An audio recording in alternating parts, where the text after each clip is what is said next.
right, good evening going on in Georgia. This keeps happening, and I don't know why we have to keep talking about it, but we do because people don't want to do their jobs correctly.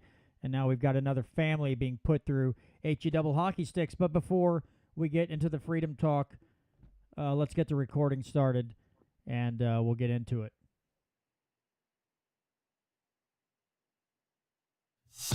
In the restaurant of life, we're putting freedom back on the menu. It's the Missouri Liberty Report with John Williams, working with grassroots organizations and legislatures to make Missouri the freest state in the nation. Let freedom ring. All right, folks, and we are back with another edition of the Missouri Liberty Reports. Thank you so much to all of you who join me via radio, podcast, YouTube, or Rumble. I greatly appreciate each and every one of you. Unfortunately, folks, we have to have Jennifer and Jonathan Williams back on with us again to talk about a different family in Georgia. I would really like to have Jennifer and Jonathan on with happier stories, but unfortunately, we have to keep discussing these things because, well, apparently people in Georgia aren't held accountable when they falsely accuse families of abuse or what have you. With that being said, Jennifer and Jonathan, thanks again for coming on with me again tonight to talk about these horrible events. Yes, sir. Thanks Thank you for having us. Absolutely. So, again, before we get started here, let's talk about give us an update on the Hernandez family. I know you gave me a little brief update. Before we get into the Timms family, give us an update on the Hernandez family and the latest news, I guess you'd say. Sure. So when we came on your show the last time, that was the day of court, January 19th. And the news was that they were going to start working towards reunification. State wanted to terminate the parents' parental rights, and the judge thankfully denied that. And 3 days after that hearing, the foster to adopt family that had the girls wanted them removed immediately, wanted them out of their house. So it was an emergency plan, but they were thankfully placed finally with fictive kin. So fictive kin means non-relative, non-related. So the girls were moved with an awesome family who are friends of the Hernandez family, and Aria, the 4-year-old, who was suffering greatly just with her state of mind, her well-being, being bounced around from so many different homes and daycares and transporters, and crying after every single visit, begging to not leave her mom, begging to not leave her dad. She is doing fantastic in that aspect. She is now able to have a fun visit with parents and able to not cry, to say goodbye, and go to the friend's home where she is loved, where she is very secure, where they can call mom and dad, where they can separately still. They have to call separately because Matt and Tucky still have a no contact bond. But that has been a blessing for Matt and Tucky, that to know that their girls are being taken care of so well. I won't get into a lot of it just because we're looking for medical help, but Emma is still showing signs of her medical condition. The whole reason she was removed in the first place, that didn't magically disappear. And so now the parents have the right and the authority to seek medical attention for their daughter, specialists and tests. So that's what they're working on currently. The next court hearing that's coming up is soon, and the hope is to move them with a blood relative. Well, that would surely, again, that would be in the best interest of the child, the family. Again, and that's something we tend to think about when we discussed this last time. We tend to think about, how horrifying this is for, the kids and the parents, which, that's a normal reaction. Oh, my God, what a horrible thing for this family. But we do, or at least I do, maybe not everyone, but I tend to overlook what that does to the development of the child. When they've had a certain life for the first few years, Yeah. They're yanked away from their parents for being falsely accused of abuse. Yeah. I see that as a very any child really messing with the development when you emotionally destabilize someone, especially a kid that's 3 or 4 years old. Their development, you're putting them at risk of not developing, especially emotionally and sociably and all these other things, not responding very well to emotional and social growth when all they know is this unstable environment. They're never in Yeah. one place for very long. They're jumping around, and it's just like it seems like these things aren't taken into account, especially with DFACs. It's, well, at least not with the parents that clearly weren't abusing them, but these jerks are saying so. But it doesn't seem like the mental well-being as well as the physical well-being of the child. They're not even looking at that. No, and it changes. Like, it's been known now. It's common sense, but it's also known, it's science, that it changes your brain. Trauma changes who you are. And so when you're a toddler and you're growing and trying to develop security in your family, who is mom and dad? What is stability? What does that look like for your family? When you've ripped that from a child, and they're in a different car with a different transporter, a man this day, a woman this day, this respite foster home, and they're passed around all over the place, and they can't ever even just stay home. Think about a rainy day where I just would stay home with my kids and they're in pajamas and you're just like relaxing and reading books. They don't get that right now. They're literally have appointments and visits every day. And the state also forces foster kids to go to daycare.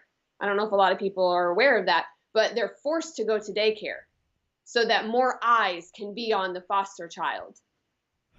I mean, the whole thing is just ridiculous. So the fact that she's with someone who acknowledges that she has a mom and a dad, and this family friend will remind Aria about her mom and dad and show pictures and call mom, then call dad, it's everything. So foster parents should keep that in mind. If you want to be a foster parent, stop cutting off that relationship with the birth family. Don't do that unless it's court ordered. Don't do it because it's wrong. Yeah, what I hope is that in the long run they're all back together. Because now, if they would be willing to do it at some point, I would love to have those parents on to talk about this ordeal, so that other parents can be aware of what can happen from just a simple visit to a hospital where you think you're doing the best for your child, and then the state steps in and starts this ugly business up because a pediatrician clearly doesn't want to listen to other medical people. The court doesn't want to listen to sound medical opinions from doctors with all the paperwork. People need to be aware. Now, depending on where you live, of course, the risk might be very slim. But here in Missouri, somebody's pushing a red flag law where a medical professional, law enforcement, somebody else, you could have one accusation without being found guilty. They take the kids and then they make the parents go through these classes to be better parents, and then if they complete the classes, they get the kids back. But then it's a 3-strike rule. But it's like a red flag law for parents. I don't know. People in the legislature need to put the crack pipe down sometimes and just chill out a bit, because the state is getting way too involved in family affairs. I have to ask you this before we get into the Timms family. You guys I know you've fostered, you've done a lot of things there in Georgia. Has this changed your outlook on the system? And do you still want to, because I know you said they kind of pulled you from the list of available. They didn't kind of. They closed our home. Okay. Yeah. Sorry. They closed your home off. Yeah. But after this whole ordeal, seeing what these other families have gone through, do you even have interest in being part of this system, as far as even if it's just a temporary foster, like a few days like you've done? do you have any interest in doing that anymore, or have you kind of said, even if they said, all right, we're going to open you back up, we let bygones be bygones, would you want to do this anymore, or have you kind of decided we're going to have to do something else because we don't have faith in this system anymore? I mean, we would foster again in a heartbeat because it's just a ministry that our family loved. My kids, my 3 that are still at home, we have 2 married, 3 that are still at home that loved it. We were taking only babies at the time, and they were loving taking care of infants and toddlers, and it broke their hearts. Okay. I just, because everybody's different on this. I know some people would be like, I fully understand your point of view. This is something that you love to do. You want to help kids. But if I could just have the kids and not DFCS, yeah. Yeah, if you bring me kids to take care of, 100%, yes. If I have to deal with DFCS caseworker, no. I fully understand. Let's things actually change. Right, and right now that's not looking very promising. All right, so introduce us. Let's get started with this Tim's family. What has gone down, and just kind of bring us up to date. We'll go through this slowly so everybody gets all the information. But folks, before we do, because of Jennifer and Jonathan and Jason, at some point down the road, I feel like I'm going to be doing a whole podcast episode on DFCS in Georgia and the Senate hearings and the accusations and everything else. But I think it might be time for a lot of phone calls to the governor of Georgia's office saying, why is this individual still in still at the helm of DFCS when you clearly have a lot of issues? Why is this person still in a leadership role in this bureaucracy in the state of Georgia? With that being said, let's get into this whole horrible thing with the Timms family now. All right. So we've got a mom and dad, Brady and Carrie, that their child is just like 6 weeks old when they first have to take him to a doctor. These spots popped up on his joints, like a purple discoloration. And like they took him to the pediatrician, not sure. They go to another hospital up in Tennessee. They live near the border. And they draw all sorts of blood, and they end up, there's a limit of how much blood they can take, like at one time in an infant that young, at 6 weeks. And so they end up having to spend the night there so they can draw blood the next day. And they don't get any answers regarding what's going on. And after 48 hours, these spots, these purple markings, so to speak, on the major joints have cleared up. And so the blood work, they are told, comes back all clear. They don't have any abnormalities. And so they end up leaving. And they end up, a few weeks later, a spot pops up on the baby's face. And so they take their baby to the pediatrician, just like before. And they notice while there a place underneath his tongue. And like a red spot. Yeah, a red spot over to the side. And the pediatrician says, "Look, you must have force-fed your baby." And they're saying, no, we definitely didn't do that. He's been, doing what a normal baby should do. We're just here. We'd like to know, what do you think is causing these spots? And so they end up taking the baby to CHOA to be checked out. Which is Children's Healthcare. Children's Healthcare of Atlanta, which is the hospital that the Hernandez family took their baby to. And they don't get answers regarding the medical condition that's going on the face. You read through the medical literature, and it's called, the spot on the face ends up being called like 4 or 5 different things, just depending on who is looking at it. And the spot under the tongue is inconclusive. But they end up doing a skeletal survey while there, and there are multiple ribs that end up showing signs of healing fractures. So automatically, the child abuse physician is, saying, well, there's no reason for this to occur. She inquires with another child abuse physician there, and they rule that non-accidental trauma has occurred. And so this family, they're completely distraught. They can't believe what's happening. The doctor ends up being the one taking the baby out of the crying mother's arms in the room. They end up, I can't recall, do they go into a foster placement, or are they able to stay with family? Yeah. They're able to stay with family to begin with.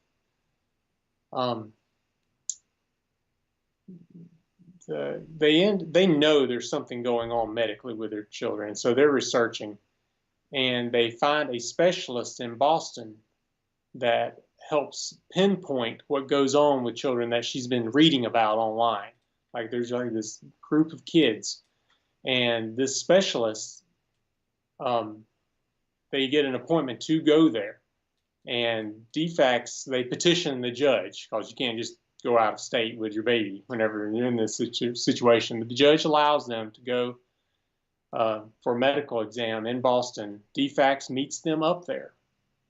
They go into the room. The specialist says, your child, and I can say the condition right, yeah, has been, definitely has Ehlers-Danlos syndrome, and so do you, Mom. And DFCS is sitting there listening, and they, are, no one's excited to hear their child has a medical condition, but now they have a reason why these bones were broken. And the skin issues. And yes, this all ties in. These skin issues, this strange discoloration around the major joints. The major joints of the body are highly affected with Ehlers-Danlos. So they're thinking, well, finally, we can put this to bed. We can, get DFCS out of our lives and, seek the best help for our child. No, DFCS completely says, it doesn't mean you didn't abuse your child. Well, first they held Brady and Carrie in contempt of court and said that they didn't have permission to go to Boston, even though DFCS was there. So that's how evil they are.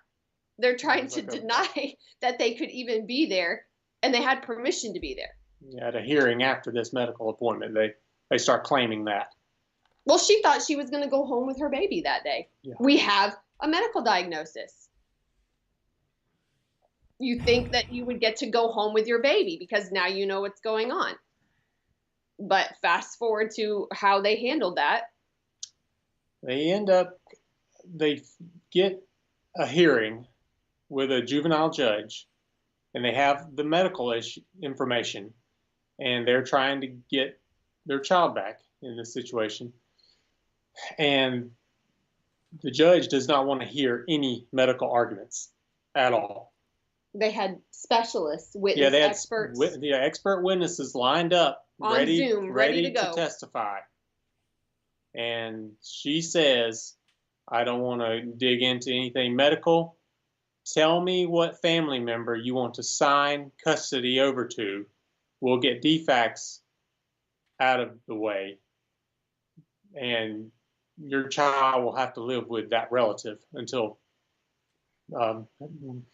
we don't know when.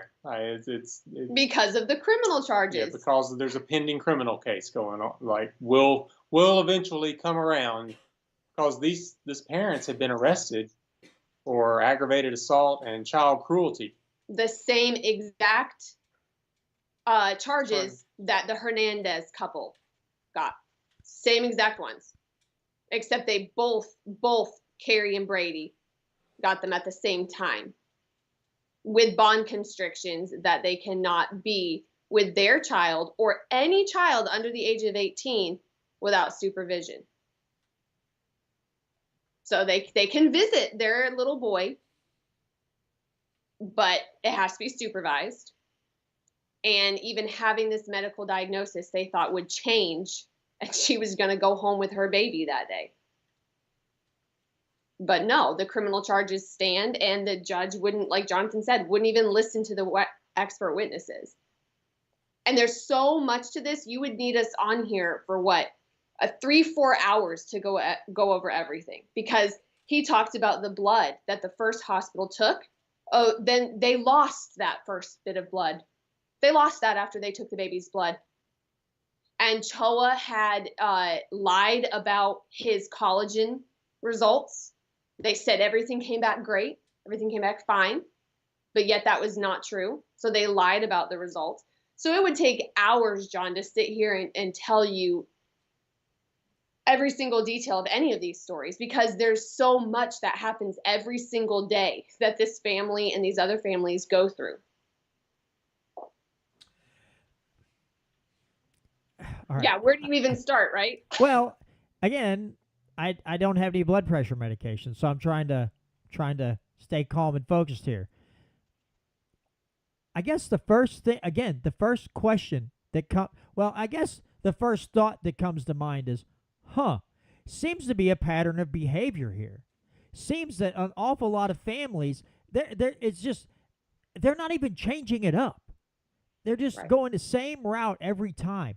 At some point, at least in my mind, at some point, you sit back, you pull back, you look at everything in front of you, and you go, I'm not saying that there is, folks, but sometimes it looks like there's an agenda here. Whether it's we have a lot of people in these departments that don't believe in the nuclear family anymore. Yes. Or there's a whole lot of people that feel like they know better than you do, or a myriad of other things. Mm-hmm. But there is a clear and consistent pattern of behavior and how anybody else, especially governor, I don't care if it's governor, lieutenant governor, secretary of state, whatever, in the state of Georgia, how they look at this, when clearly there's all this medical information that says these children have XYZ conditions. There is no abuse. And how you just take that and you throw it out the window and act like it's not happening. Now, again, I get it. When you're a politician and you have this, when you admit there's a problem, the media and the people go, why did you let this go on? You have to admit there's a problem. And that's really hard for these folks to do. But for the love of God, when you're tearing numbers of families apart, falsely accusing them of abuse, tearing apart families, mentally traumatizing little kids, how can you be a civilized human being, not look at this and go, you know what, I think we got to change course here. Mm-hmm.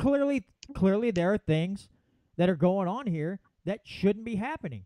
But instead, again, like we talked with the Hernandez family, it looks like the court and the judge, the doctors and DFCS are all playing, I'll cover your butt, you cover mine. Yes. And there's no accountability for any of these folks. And I guess right now, before we even go any further into this story, I think we need to build, or there needs to be a clear message, especially in the state of Georgia, to flood the governor's office in Georgia and say, hey, it's Kemp, right? Kemp's the governor of Georgia. Hey, Kemp, do you want to do something with your gal here?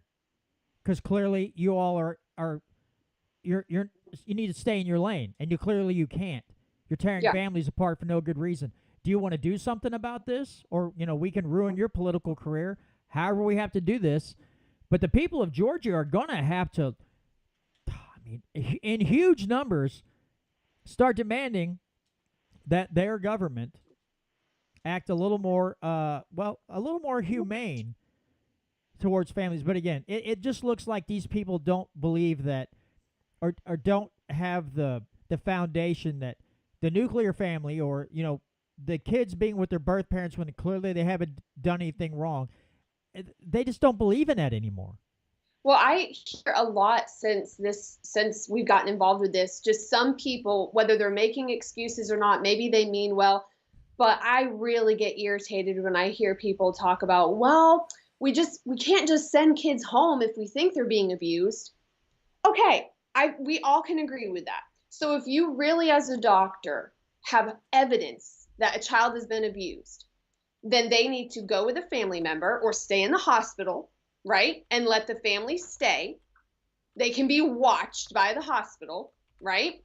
And run tests on these kids. The problem is, John, they aren't actually thinking they're abused. I'm telling you, they know. When you talked about an agenda, they know, because Choa lied about this baby's collagen results. They lied.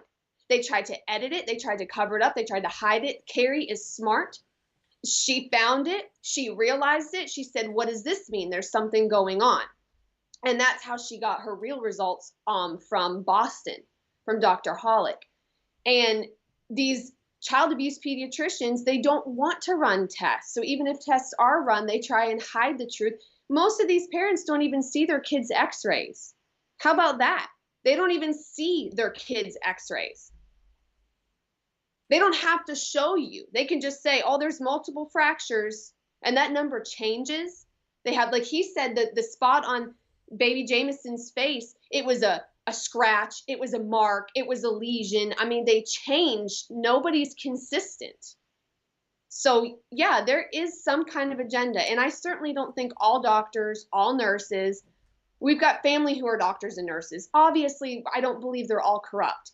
But somebody does need to start standing up. And the problem that we're seeing here in Georgia is if it's not your family, it doesn't really affect you. So you're really not that concerned with it. But everybody knows somebody who loves a child. So you should be concerned with it. It should bother you that this is happening. They ripped that baby out of his mother's arms and told her she was an abusive mom. Now, why did Carrie and Brady both get arrested at the same time with the same charges? And then with the Hernandez case, you have one parent who gets arrested and the other doesn't for 7 months. And with the Hernandez, they got indicted really quickly. And here we're going on 2 years with no indictment for the Timms family. So they're waiting in limbo with nothing to do and lawyers telling them to lay low and just wait for it. And that's why we're doing the interview. I'm sure a lot of people are like, why don't these parents speak for themselves? Well, a couple of reasons. They have criminal charges. So it's not good for them to speak for themselves because we want to protect them at all costs. No matter how innocent that they are, we want them protected. So it's not always safe for them. Other times lawyers tell them, don't do it. I won't represent you if you go public. They'll withdraw as a counsel if you go public. So you have to be careful trying to fight for your own kid. So they get to see their baby, and that's wonderful, right? But every visit, no one should visit their kids, John. You don't visit your own children unless they're married and they're out of the house and you go and visit them. You don't have visits with your 2-year-old. I hate this term so much. And you touched on it earlier about what's happening in Missouri, the whole parenting classes. So yeah, Brady and Carrie were forced to take parenting classes. Well, guess what? They asked DFCS, where do we go? How do we do that? They never heard anything for days, turned into a week. So they found their own. They accomplished, they had to probably Google what kind of parenting classes can I take that the state will acknowledge. So they do their own parenting classes. They sign themselves up for their own evaluations because nobody in the department cares enough to tell them where to go. They don't care. Matt and Tucky Hernandez experienced the same thing. Nobody tells them where to go to get these parenting classes. If they truly cared about the kids, wouldn't they hold your hand through the process?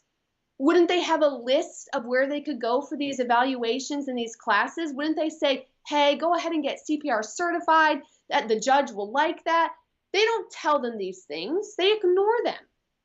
When they got to Boston, the DFCS caseworker texted Carrie and was like, hey, I'm in Boston too. I'm going to be at the appointment. She had no idea. She hadn't heard from her in days. So I get tired of hearing people, well, we're worried about kids. I mean, we can't just send kids home to what could be an abusive parent. Well, you don't torture families and rip them apart and put parents in jail because you think something's going on. You need to find out what is going on. You can still keep kids safe.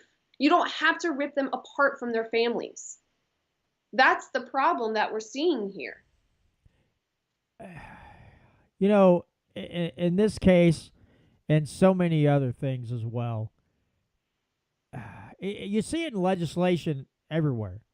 This, what we're supposed to be presumed innocent until proven guilty. There's an awful lot of things, whether it's family court or just criminal court. You know, with things like civil asset forfeiture and the like. It's you're guilty until you prove yourself innocent. And, you know, here in Missouri, we have a lot of good laws for the Second Amendment, right?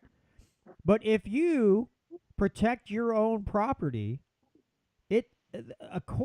literally you have to go in front of a jury and you have to inject self-defense into the case.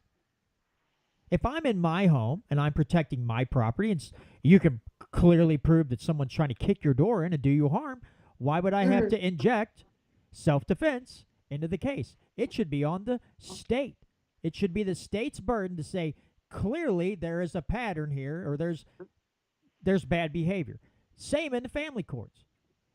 We see this all the time where parents are divorcing and one accuses the other of, you know, horrible deeds when they didn't happen, just because they want to get a one up on, you know, the spouse, the other parent. You could have the same thing here.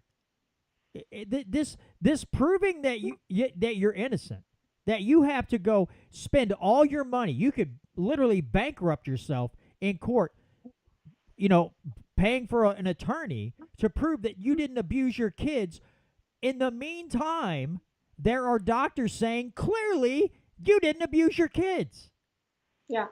And so not only do you emotionally break a family, you can financially just screw them into oblivion because you have people that don't care.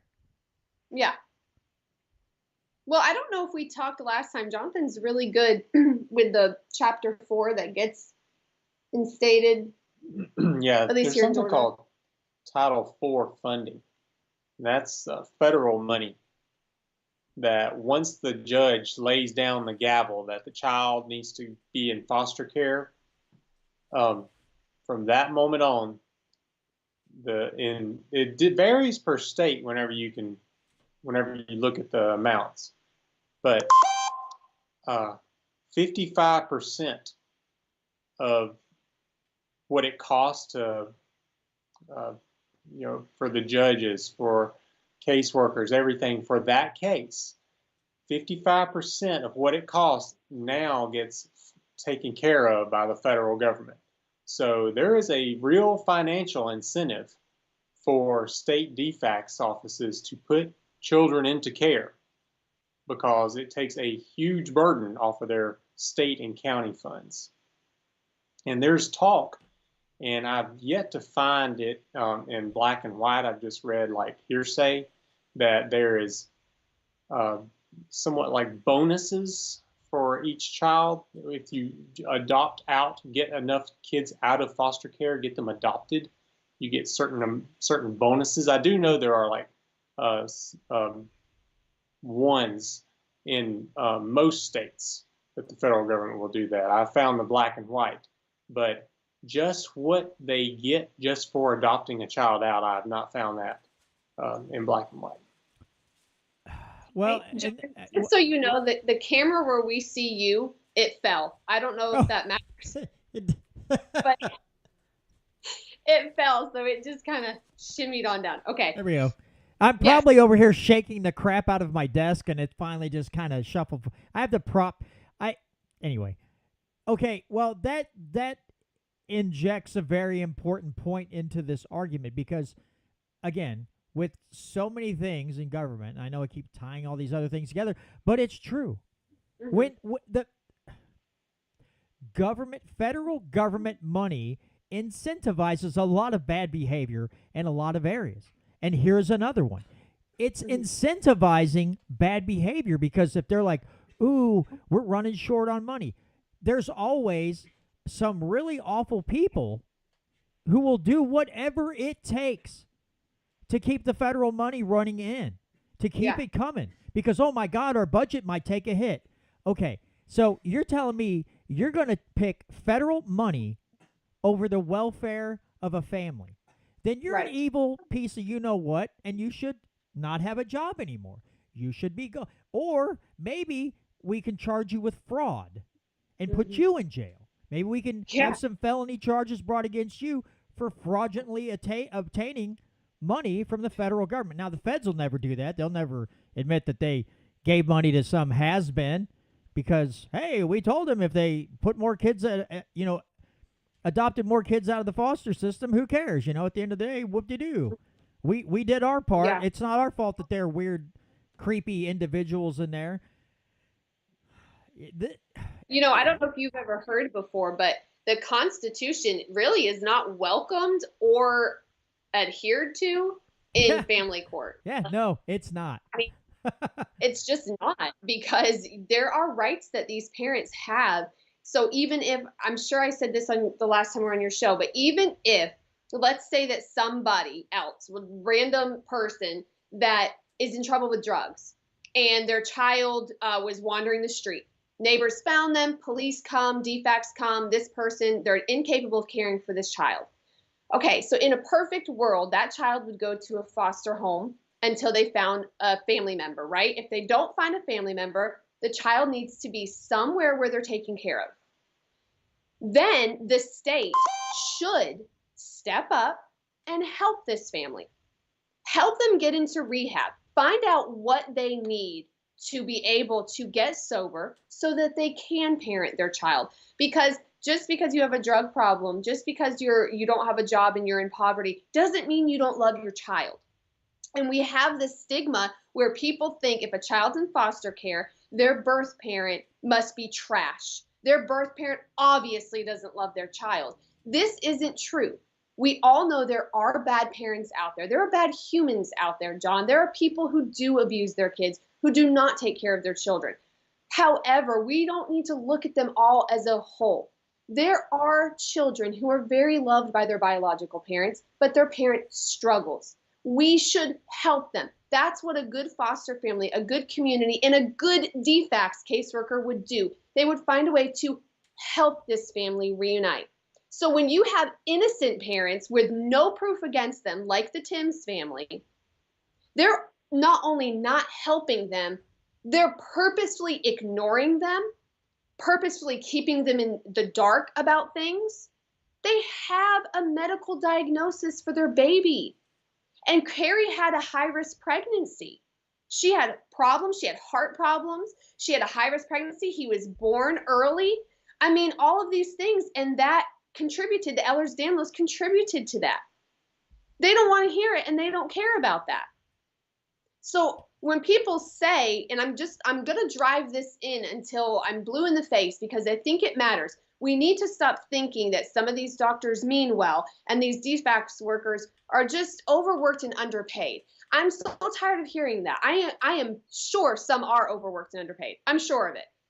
I haven't really met very many who care about children. That's just my personal experience being in foster care for 13 years, being on this side of it.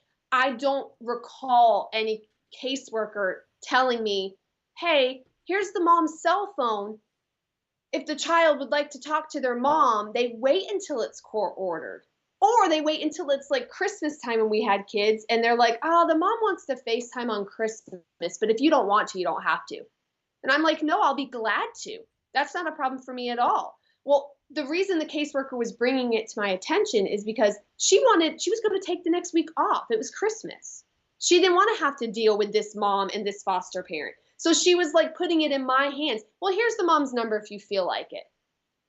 So I'm tired of seeing these people not only not care, but go out of their way to not care and to hide x-rays, to hide collagen reports, to ignore a very obvious medical diagnosis and rip a family apart? How do you not listen as a judge to these medical experts that Brady and Carrie had? They had medical experts waiting to be heard. How do you say, no, not today? Why? Why not today? Who makes that decision? So the fact that juvenile court in Georgia is open. It's open to the public. But they don't want people to know that. And they certainly don't want cameras. They certainly don't want news crews. They don't want people knowing what's going on. They don't like it. Well, somebody in the comment section, in the live chat made a good point, and they're just talking about themselves personally. But I think we can speak for a lot of the public as a whole. If this keeps going on, a lot of people are going to lose faith in CHOA, in DFCS, and then these people are going to start whining and complaining. Oh my God, we're being bad-mouthed and nobody wants to bring their kid anymore. Well, no. If you're afraid, you're literally scared. There's a fear that there's something medically wrong with your child, and you're being recommended by a a doctor or something. Go to CHOA. Having Children's Hospital of Atlanta check out your kid, and there's an automatic fear like, holy crap, he's got some odd bruising. They're probably going to think I'm abusing my kid. They may not go to a hospital that specializes in children. It doesn't incentivize parents to have faith in that hospital to want to do the right thing for their kid. You're literally they're just hurting themselves. But at the end of the day, because of I'm sure that hospital gets a lot of federal funding as well. At the end of the day, if they're still getting money from one side, okay, we can keep operating. I guess the board is okay with it. I don't know. If I'm running a business, especially a hospital, and I'm tied to a department like DFCS, and there's just constant awful chatter about this bureaucracy, and we're being tied together, at some point I'd want to break ties with them. I would think, I'd be like, I don't think I want to be a part of this anymore. You all are making us look terrible. And but it continues on. So to me, the money, which normally in politics, money has to do with a lot of the awful things that go on. It seems like the money and I guess maybe the moral compass of a lot of people is not pointing north. It's pointing downward. Yeah. I just, it's the more we talk, the more you guys tell me, the more baffling it is to me that people aren't out there with torches and pitchforks attacking Frankenstein's castle. Yeah. Yeah. I mean, every day we spend hours a day because, we've partnered up. We're volunteers with You Are the Power now, and they do amazing things. And there's other families that have reached out to them very recently that you may be hearing about. You may have us back on your show regarding other families here soon. So it is sad, but most people, they want to see pictures on Facebook and Instagram, I guess, of your food and where you went to vacation. And I don't know what people want. And I understand we don't want to live in sadness and depression every day. I know that people who are on my newsfeed are really sick of hearing me talk about this. I don't have really anything else, John, to talk about. I'm just going to be honest with you. I don't feel happy enough to share funny things anymore when I've become friends with these people who have had their families ripped apart. How am I supposed to take a picture of my food at a fancy restaurant or brag about a vacation I just took when Matt and Tucky aren't even living in the same dang home anymore, and Carrie and Brady visit their baby and go home to an empty house and walk by an empty nursery? Like, how are we supposed to? I don't know how to do that. I'm not saying I'm living a depressed life. I still know how to be happy. I have my faith. I have my kids, their health. But if more people cared, I feel like I wouldn't be so exhausted. I feel like I'm exhausted because I'm like trying so hard to get other people to realize this is real. This is not 1, 2, 3 families. This is happening a lot with child abuse pediatricians. That's what people need to understand. They have a relationship with the state.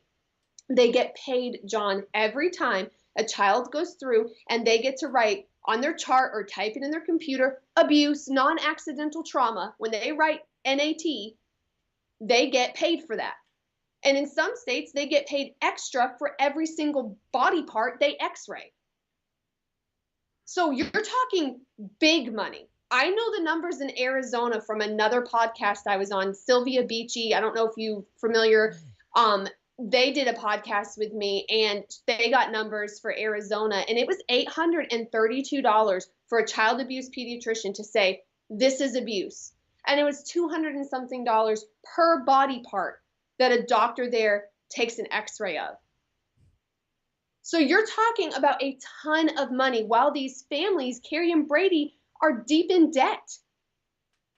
And they're waiting they're facing criminal charges. And their bond order is crazy. They can't even be around anyone under 18. They're sex offenders. Right. Like, where did that come from? You know what that does to a family? Like, can you even imagine? Because I've put myself there, and it's not a pretty place to put yourself. And people need to care. They need to start being outraged because everybody has a neighbor or a child or a niece or a grandchild. You have somebody in your life, so stop saying it doesn't matter because it's not affecting you. It does matter. It really does. No, you're right. And we see this in all different topics. People get in this mode where like, well, it doesn't affect me. The problem with that mindset is if you let these people in control or you leave these people in control, sooner or later, it will affect you. And maybe not with your child, but it might affect you in another way because you've chosen to just go, well, sucks to be them. I feel, thoughts and prayers on social media. Well, that's not doing jack squat. Sorry. No. You either have to be a little more active or at some point wait for the knock on your door. It's one of those things where, sometimes there are people out there that I'm not very fond of. But at the end of the day, if they are being unnecessarily trodden upon by some bureaucrat when they've done nothing wrong, then even though you don't like that person or it doesn't personally affect you, you should still speak out. Because at some point, again, it could come back and some other bureaucrat can turn you in for something ridiculous, and because you've chosen to stay quiet this whole time, they think, oh, this guy doesn't care. He's not even paying attention. And then, bam, you're the next victim. And we have to get out of this mentality. We just have to be human beings again. Well, and people don't have to be as passionate as we are. You don't need to go on podcasts, and you don't need to spend hours of your day researching and emailing and encourage. You don't have to do that. But if you're listening and you're like, well, what can we do? Well, first be vigilant. Pay attention and find out what's happening in your state if you're not in Georgia. And I like what you said. Call out Kent. Call his office. Send him a fax. Send him an email. Go to youarethepower.net. They've got ways that you can stand up for government tyranny. And you can help the Timms family by going to youarethepower.net/Timms family. You can write. There's emails there with templates already written to you. It will take you 5 minutes, and it is supporting these families. So there's other ways, and you don't have to be as passionate about this. I just wish children are our future. So if you can't be passionate about kids, and they're so innocent, they're so precious, if you can't be passionate about them, then what kind of world are we living in? What are we leaving to our children, our grandchildren? Like, we're leaving a mess if we don't stand up to people who walk into a hospital and rip babies out of mothers' arms. That's wrong. That's wrong on even if she was guilty of something, John, there's a right way and a wrong way to do something. And you don't rip babies out of mothers' arms. You understand? That's not the right way to do anything. If someone's guilty of something and you have proof of that, that's still their baby. You still treat that individual with respect. I mean, unless they've literally beaten and bruised. I have my limits too, guys. Yeah, I don't believe in hurting kids. in any way, shape, or form. I am not suggesting that we just willy-nilly things. But there is I mean, come on. Yeah, if we were back in the olden days and this happened, a couple of the men would just go and like beat the guy up who's abusing his kids. He would just take care of it. People don't do that anymore. Now we need the government to come and save us from every little thing. So there's another way you can step up. Be somebody in your community. You see kids who look hungry or wandering the streets, go be a good neighbor. Go buy food for the family. Don't call CPS on this family unless you absolutely have to. Churches and communities should stand up and start helping people who need the help, and those who are being wrongfully accused that don't need the government in their lives, we need to stand up for them. Yeah. You know, again, this is a common theme. We as a lot of people have just gotten to the point, and again, it doesn't matter if it's family services or if it's financial help or whatever. Where the church and the community used to step in, it's, well, the government has a program for that. The government has a program for that. Go see this, go to this office and talk to this person. They'll sign you up for assistance. But you're just creating You're just creating this system where people are dependent on a governmental body when people, family, friends, the church, people in the community could step up and say, it's not like you have to sit there and throw thousands of dollars at these people. Sometimes it's little things that you can do for somebody that gets them in the right direction, where they don't have to be dependent on a check from the state or the federal government every month in order to just live a somewhat decent life and keep a roof over their head and pay for food. Yeah. But we've gotten a lot of people have gotten away from that. And it's easy. I used to be the same way. It was like, well, just go down to this office and do this. Now I'm like, please don't do that. Yeah. Because it's very hard to get yourself away from that if you're in that system too long. Now, I'm not going to lie, when both my kids were born, we had WIC for, I don't know how many months. But, my wife and I also stated, as soon as we can get done with that, we're done with it. We're not going to keep taking it. As soon as we're able to get, like wife can go back to work and everything, we're done. We're not going to sit here and just, be parasites. And a lot of people don't want to be parasites. But then a lot of people push them into being parasites. But at the end of the day, like what you said about standing up for kids, we have, and I tend to think that there's this whole transgender things with kids, okay? I tend to believe that's a minority of people pushing this, but certain political parties have taken this and put this on their mantle to gain themselves virtue brownie points. Mm-hmm. At the end of the day, if you think that's okay to transition a child that's 7 years old because that child thinks it's the opposite sex, you're also a creep and you're kind of a terrorist. And we've got to stand up for that as well. Just kids in general. Yes. But we have to get away. Our first thought should never be, oh my God, I need to call the government, law enforcement, or some arm of government to come in here and solve this. How about doing just a little bit of work and what does it say? Many hands make light work. Right. Try that first. Do you guys have a little bit of time left to stick around? Yeah.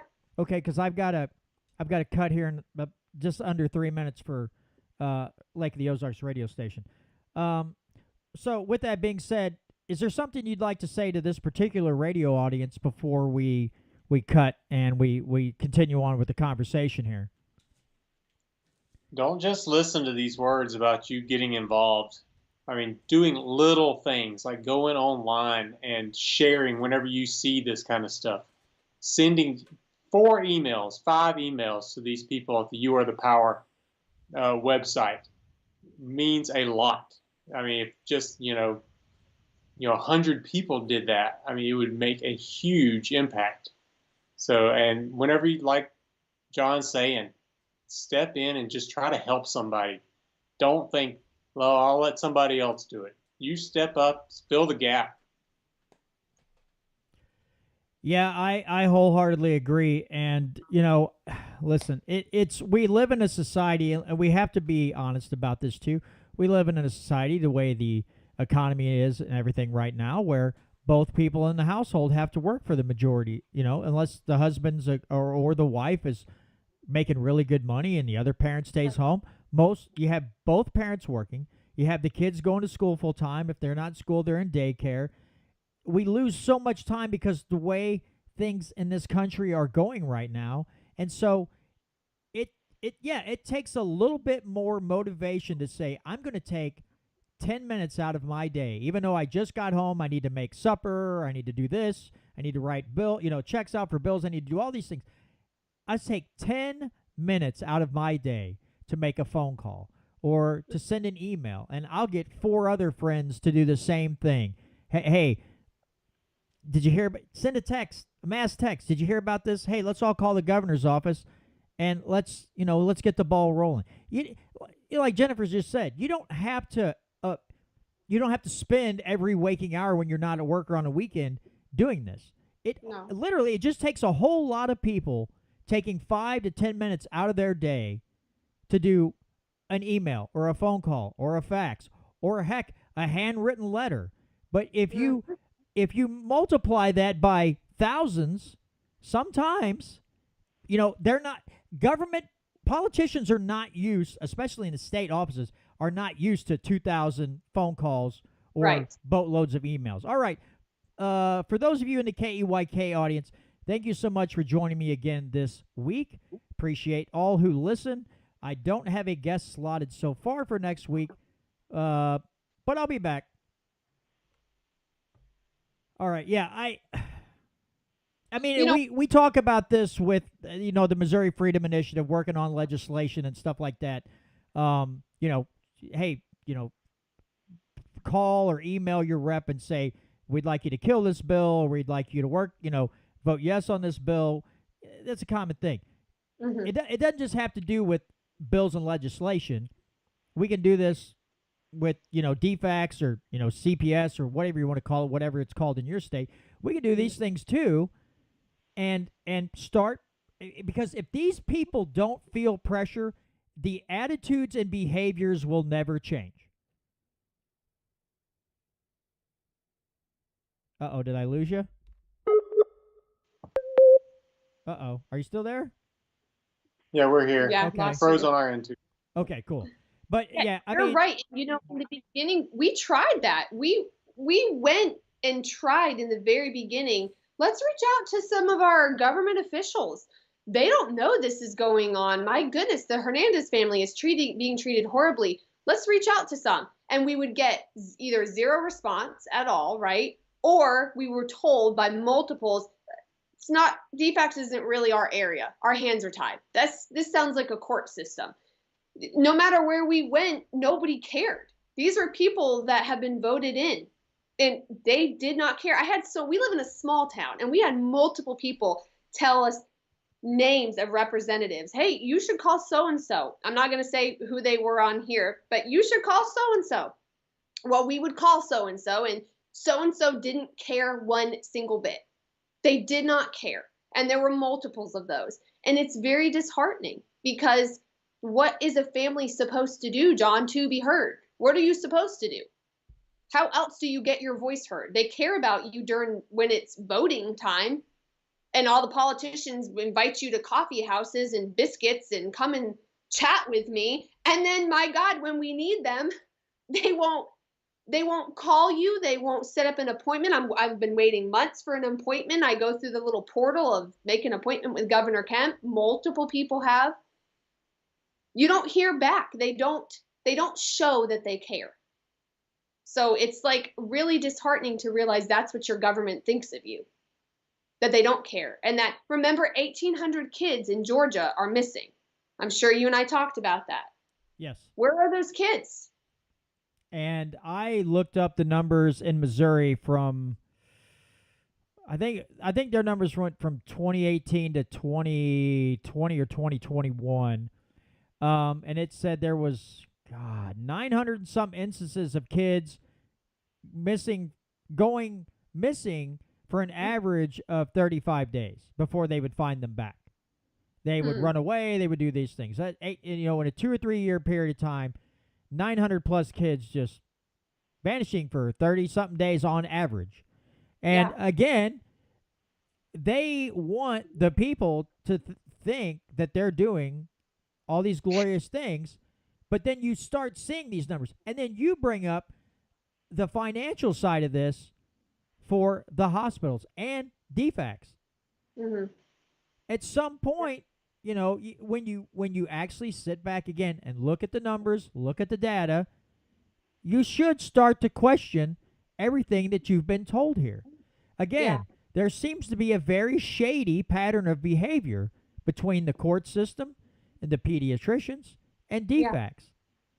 When do people finally say, "Hey, can someone please give us a straight answer, a truthful answer, and not play, oh, everybody just shut up and don't say anything. They're on to us."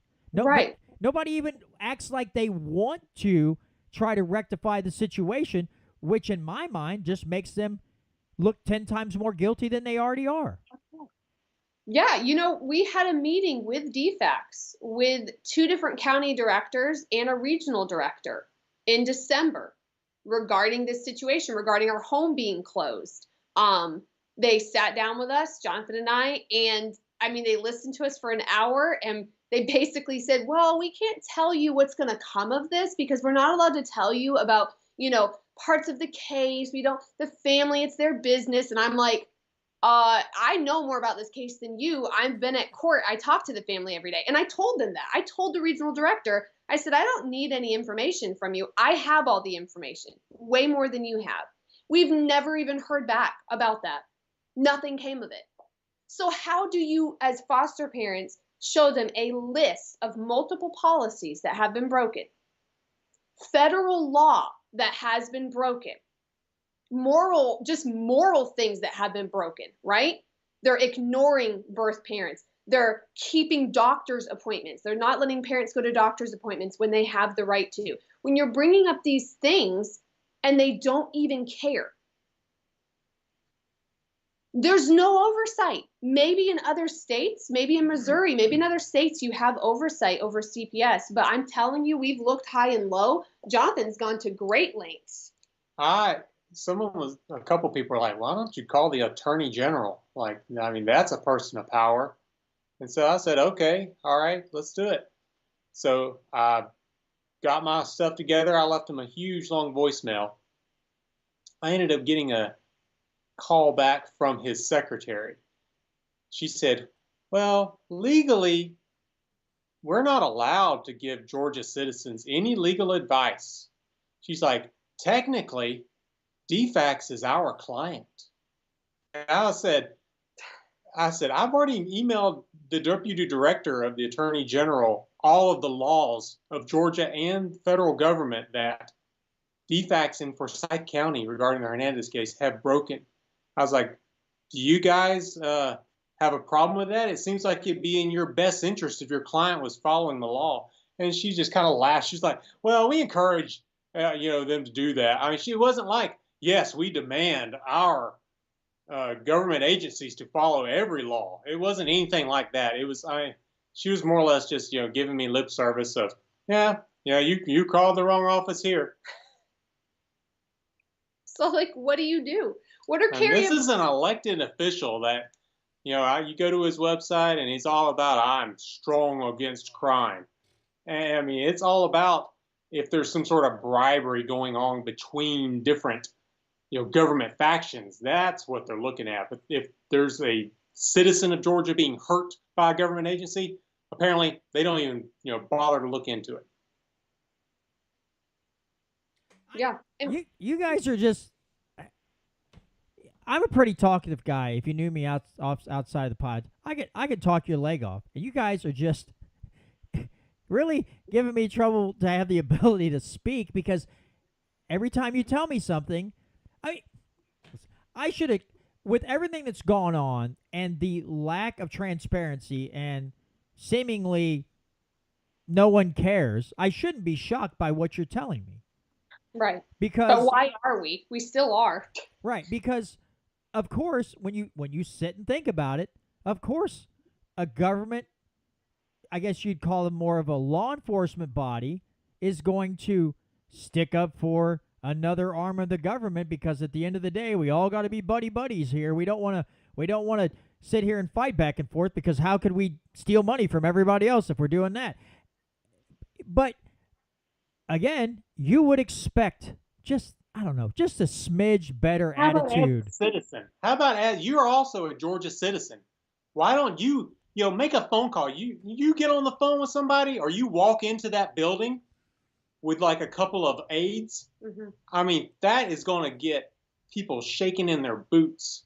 He has that power. He can enter any government building with law enforcement by his side and just say, hey, I just want to take a look around. I mean, he could do that as a person, or he could just make a phone call as a regular human being and ask, hey, I got a question for you. Is anything of this true?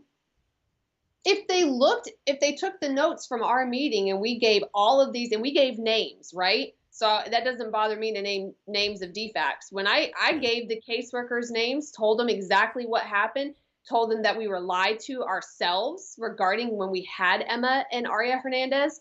And if we were liars or we were making things up, they would have found that out in the meeting, could have come back and at least said, nothing seemed like it lined up to what you guys said. I'm sorry. But that's not what happened. Instead, what is it called? FPS. A field program specialist is what DFCS has within their own department to police the department. So the government's going to check in on the government, and it's all good. They didn't find anything. I mean, it's a joke. Absolutely. Who's going to take care of Jamison Timms? He is now 2 years old. Okay, this family has been battling this for 2 years. He was 6 weeks old. Carrie and Brady have watched their baby grow up from arm's length. They get to visit him. And he doesn't understand why he can't go to mommy and daddy's house. I don't know how that doesn't bother people. I don't know how they think that we're just being crazy and we're just, there's Jennifer and Jonathan always dramatic about stuff. I mean, what if these were my children and who's going to stand up and help me get my kids back? They have not been indicted. They're sitting around and waiting for what? Waiting for what? Waiting for their baby to grow up and turn 18? I mean, what are you waiting for? I don't understand how people, and they have a community that has rallied around them. Their church has rallied around them. But everyone, John, has done basically everything we can do. There's not much more we can do besides continue what we're doing. So they have people who care, but at what point do these officials we go to listen to us? They're innocent. There's nothing on them. They have zero evidence of abusing their son, and they have a medical diagnosis. Why can't they have their baby back, and why can't their stupid criminal charges that are ridiculous be thrown out?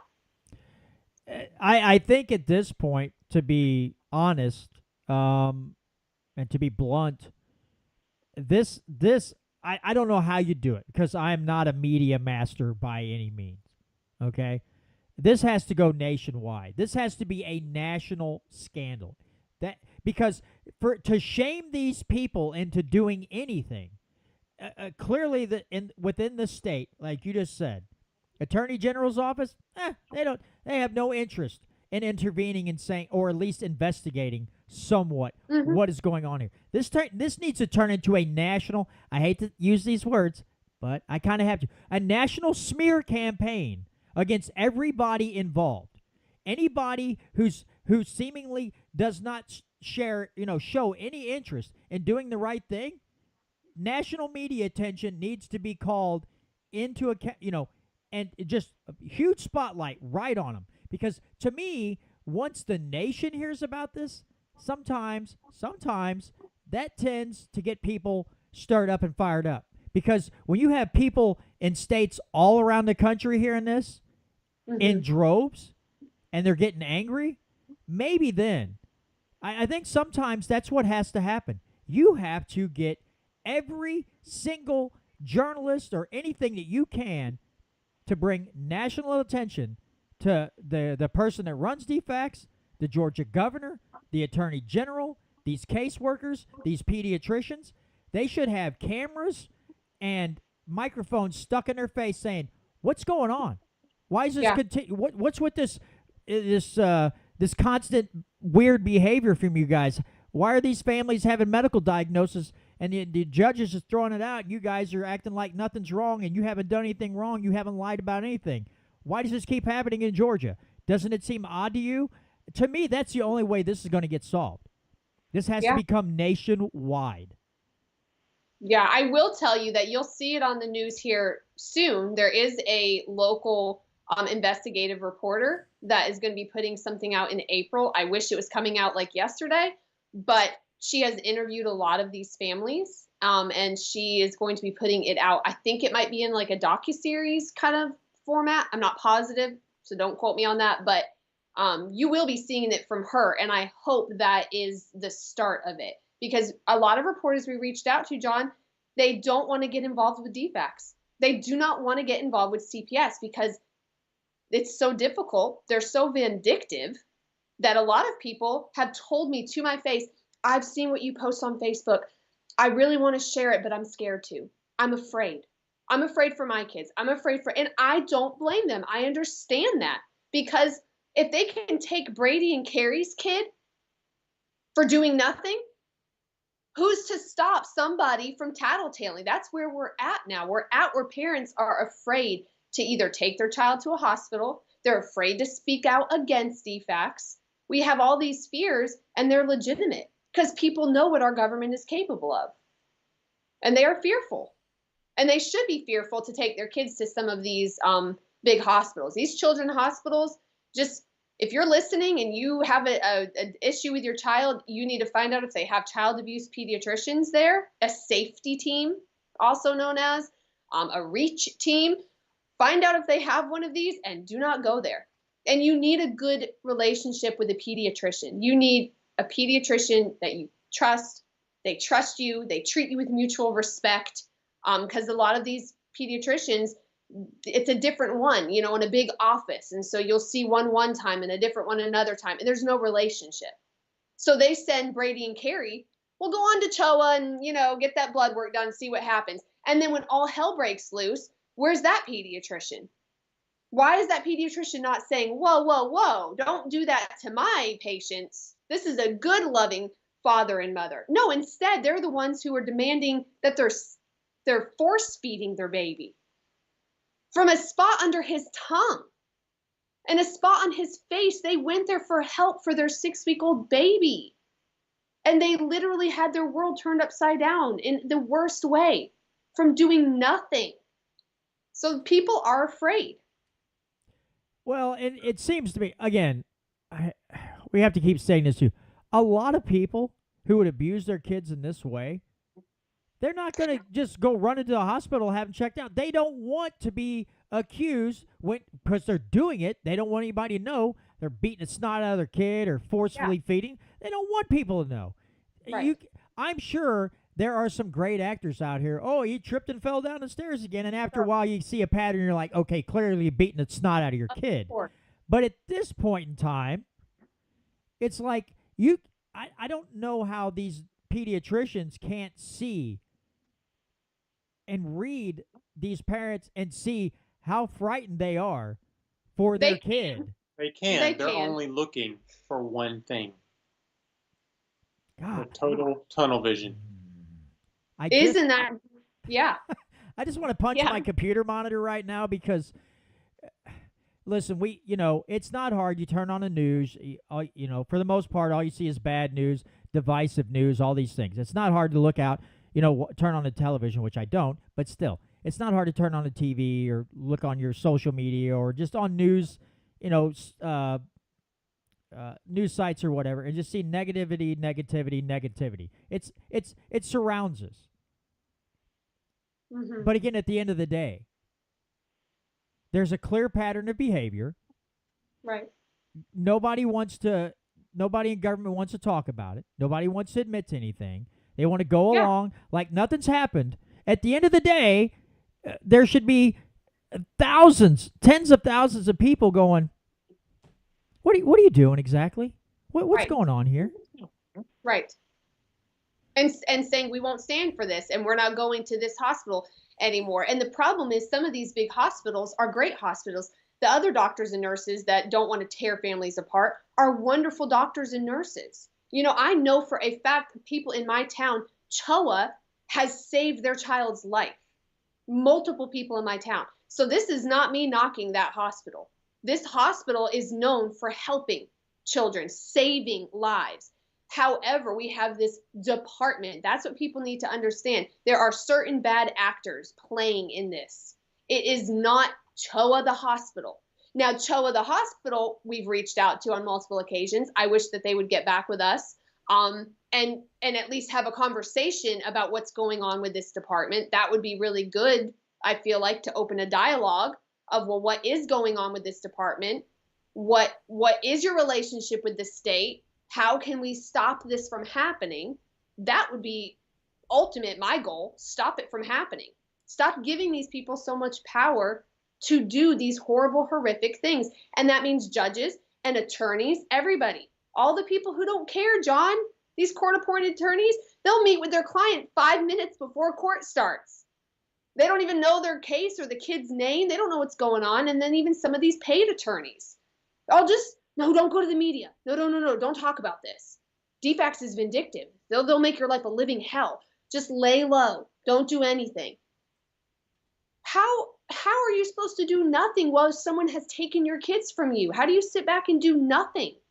Yeah, when they've kidnapped your kid. Literally kidnapped your kid.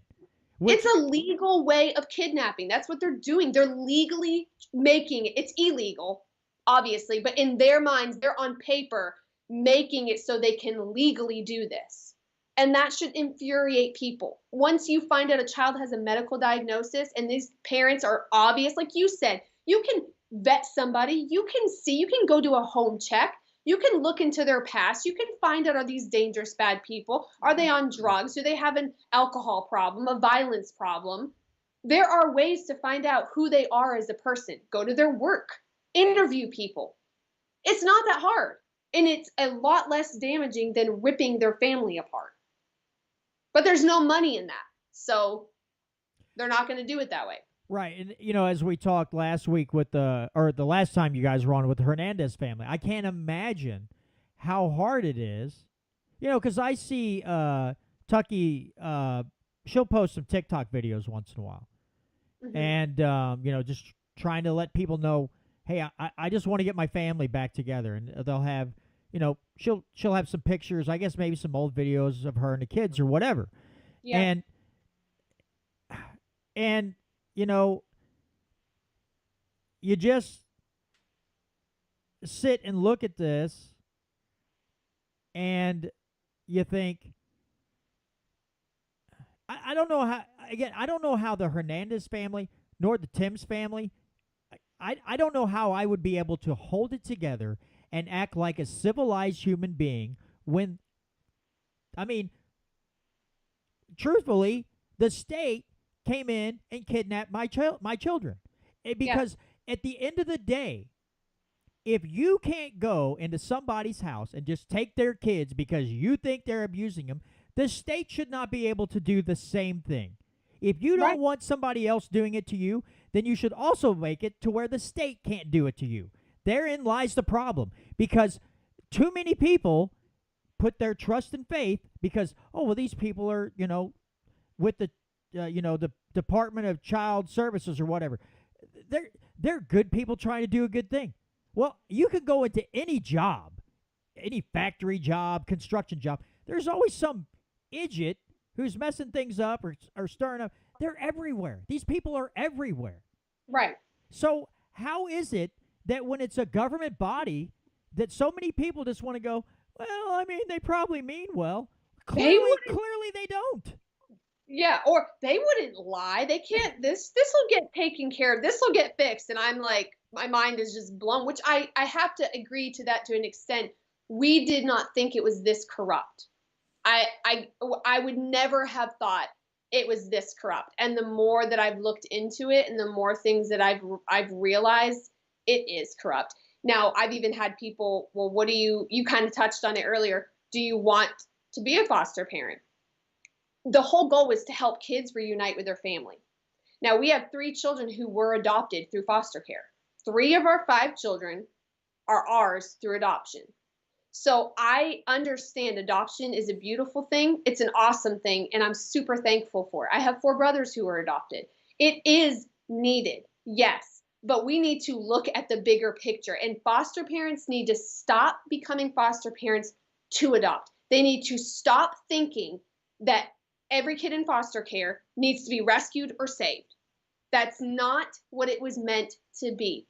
If adoption comes up because the parents are not capable or not willing to fight for their kids or do what they need to do to be safe, fine. But there's too many, John, who you get paid to be a foster parent, so it's basically a free adoption, right? You're getting paid to take care of this child, and I'm putting us in that category, right? We were paid foster parents. Then you do an adoption. You don't pay for the adoption outside of attorney fees. So it's free. A lot of people can't afford a $30,000, $40,000 adoption through an agency. So I think in their mind, they're like, oh, we'll just do foster care.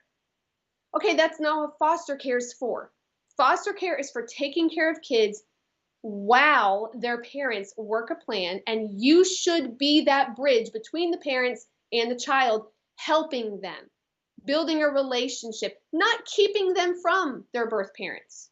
So we've lost our way as a whole. We've lost, so many people could not believe we stood up. Parents Behind the Pinwheels, awesome. If people want to look that up. And so many people, I can't believe these foster parents are standing up. I've never seen that. Foster parents don't really care. And it broke my heart to read those comments because I'm realizing as a whole, it seems to be true. Foster parents are not bringing kids in hopes that they go home. They're bringing them in hopes an adoption takes place. And that's just a scary place to be. It's not what it was meant for. Yeah, it's something I've talked about here in Missouri that I would personally like to work on. And that is because, we're a big pro-life state. But in my opinion, if we're going to do this, if we're going to, it's already law. If we're going to do this, the other side of this coin is we should work on, in this state, making adoption, and not by government subsidizing it, mind you, getting the government pulled out of it some, to make it a much less expensive for caring people to adopt a child. But that's not the way we're doing it. Like you just said, we're saying, okay, no abortions, but also we're going to make it, the government's going to pay you to adopt a child. Now, again, some parents, you can't reunite the parents and the kids, and I completely understand that. But you also don't want to turn it into an adoption agency. You don't want the foster care system turned into an adoption agency when there's federal money and everything involved. It just incentivizes so much bad behavior and negligence because they're looking at the dollars and not the results. What are we actually doing? What are we actually accomplishing here? It's we got to keep our budget up so you guys can get a pay raise or whatever else. Now, I'm not saying that all, DFS workers are bad. There's a lot of good ones out there. Sure. What I worry about is that the people at the top are the ones who seemingly that's where the bad behavior starts, and then it filters down to some of the other folks at the lower levels. And I'm sure that's the case in Georgia. She's incentivizing this bad behavior by not slapping anybody on the wrist for acting like jerks and kidnapping children out of homes needlessly when there's no there's no evidence of foul play, there's no evidence of abuse, but hey, let's go ahead and rip the kids out of the home anyway and put these parents in financial ruin. Okay, right. So I'm not sure where Brady and Carrie are at financially, but it's well over 50 grand. I'm not sure exactly where they're at least 50 grand. The Hernandez are almost at $100,000 in legal fees.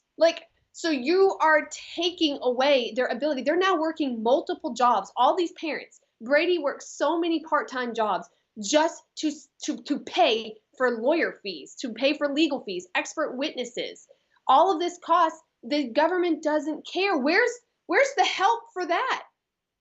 Where's the help for these families who are trying to get their children back and they're in financial ruin and they don't care?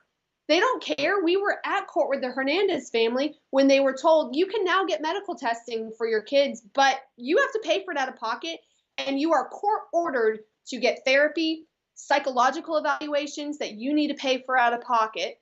And now foster parents don't have to go through these. We went through a 6-week training, but I can assure you we didn't learn anything from that actual training. We didn't. You have to live it to learn it. And they didn't make us go through parenting classes. So why are these parents going through parenting classes and taking psychological evaluations to get their kids back, yet foster parents don't have to do that?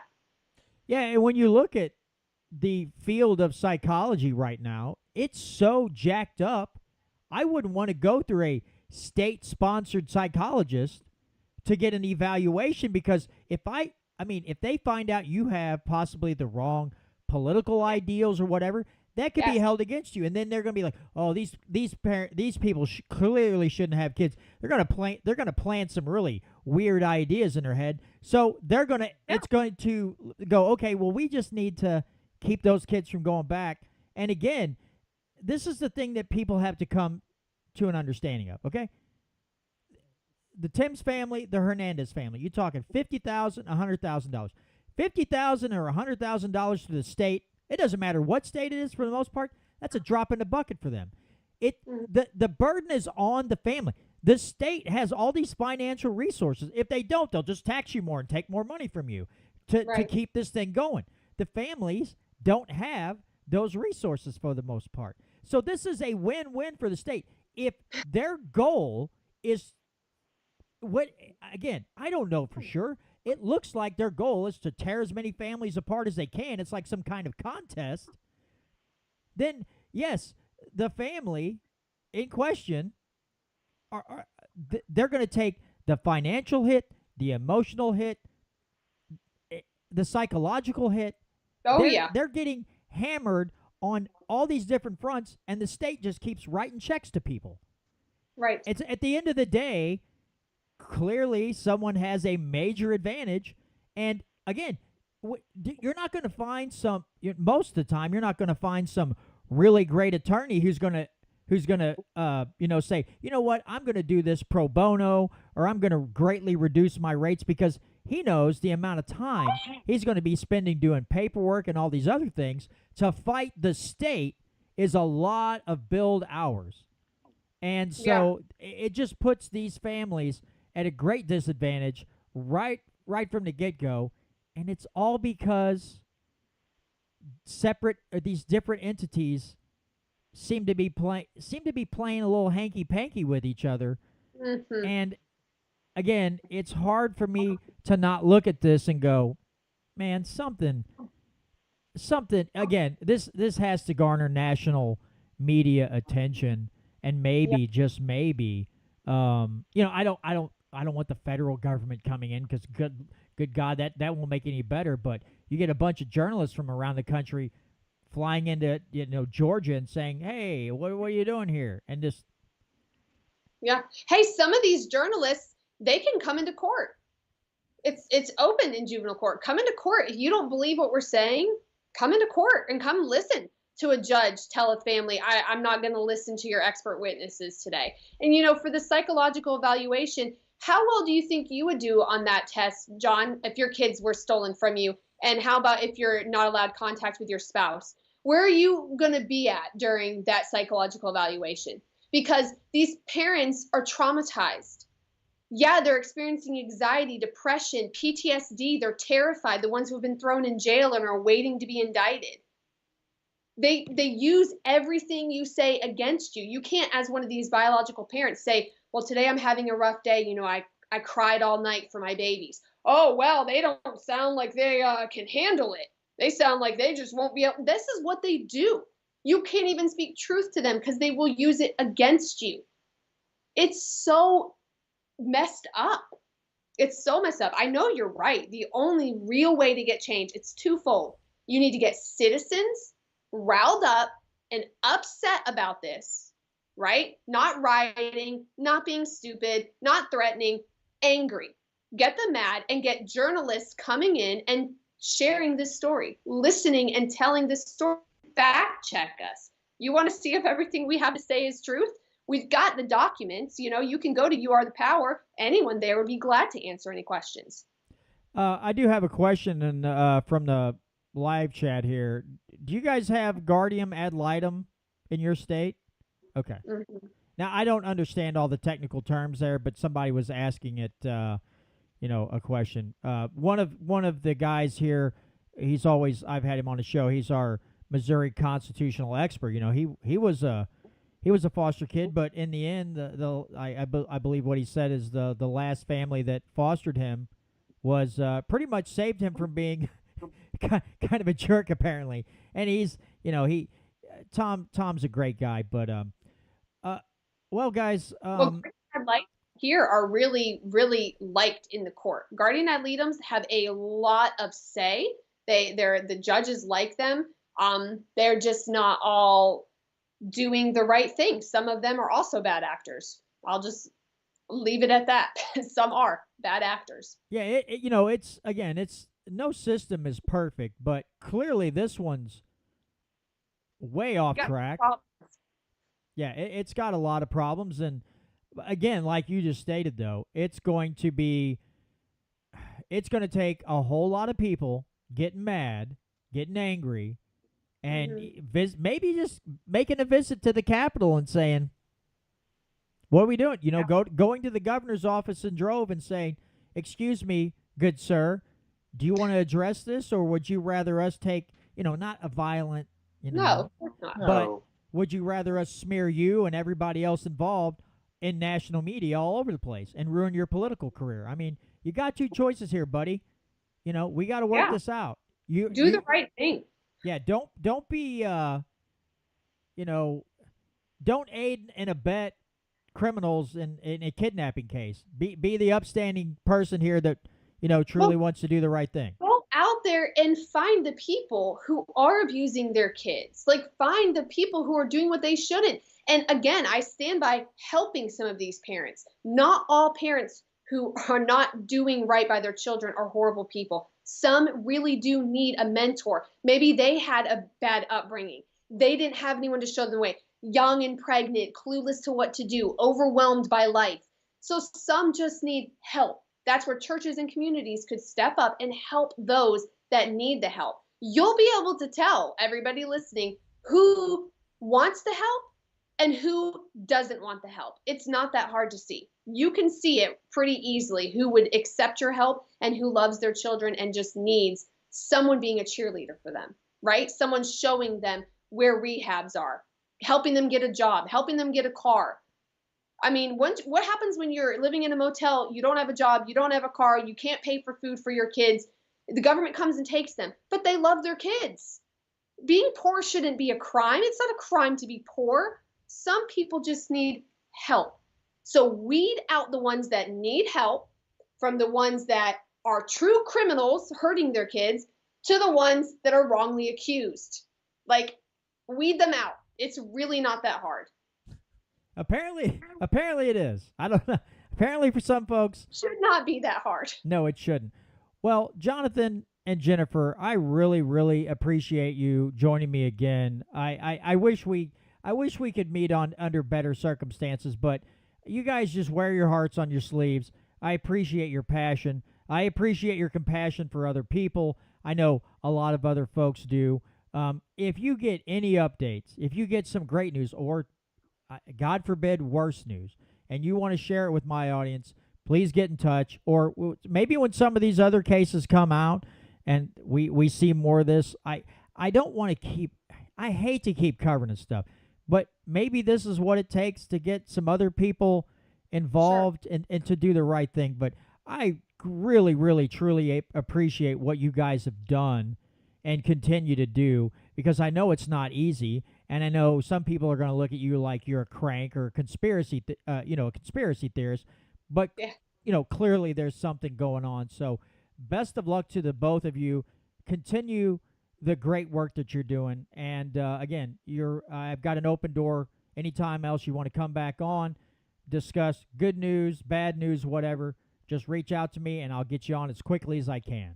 Yeah, if any viewers will go to youarethepower.net/Tim's Family, you'll see template, and they can also go to Parents Behind the Pinwheels. Holly there does an amazing job with sharing these very sad stories, but also gives people a way to help.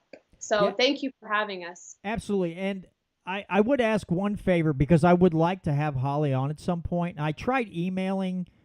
I sent an email to the address on their Facebook page. Now, I don't know how, I'm sure she's very, very, very busy, but I would love to get her on at some point too and talk about some of the other stories and just kind of what she's doing as far as with this organization. If I could get her on and we can just keep shedding light on this topic, maybe we can wake some other folks up to step awesome up. With a wealth of knowledge, So, I'll definitely reach out to her regarding that. I appreciate it. Again, guys, thank you so much for joining me. I know you guys are busy, and I really appreciate your time. But again, best of luck to both of you, and keep up the good work for all of us, okay? All right. Thank you, John. Appreciate you. Thanks. Yep. Take care, guys, and have a great evening, all right? You too. All right. Bye-bye. All right, folks, that was, Jennifer and Jonathan Williams, and I really, really, really, really, really hate that I have to talk on these subjects. I really do. I hate the fact that I have to talk about this stuff, that this stuff is going on. It just, you would think that we still live in a somewhat civilized society, but clearly some of these people in some of these states are not very humane, and they're not very civilized. And again, I don't want to paint everybody with a broad brush. I don't want to paint everybody that works in the system with a broad brush and say they're all horrible. They're all horrible, because clearly they are not. But Georgia's got some problems. They don't have issues. They've got subscriptions. If you can pick. If you're picking up what I'm, putting down here. All right, folks, I got a little something I need to get off my chest. And before I start my little rant here, I do not want to poo-poo the efforts of a lot of people in the state of Missouri. But, this SJR 74, the IP reform that got ruined in the middle of the night, apparently, by Mary Elizabeth Coleman. Now they want to shove it through, they had it on the floor for perfection. I guess it's going to the House side now. And, it'll go for vote and debate, I'm sure. But there's even people in the Missouri Freedom Caucus saying, hey, we got it done. Let's keep pushing. I hope it's not. Now, I haven't read the bill, but I haven't heard anybody truly liberty-minded that says this bill is good. But yet people in the Missouri Freedom Caucus are like, let's get this done. If it's not limiting the legislature, I have no interest in it. And I got to be honest.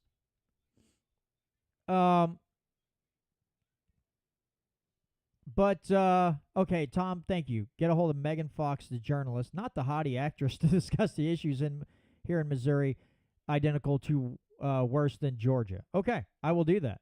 I will see if I can get a hold of her. People, I'm going to sound like a pessimist here. But what I've been seeing going on here in the state of Missouri, I got to be honest, I don't hold out a lot of hope.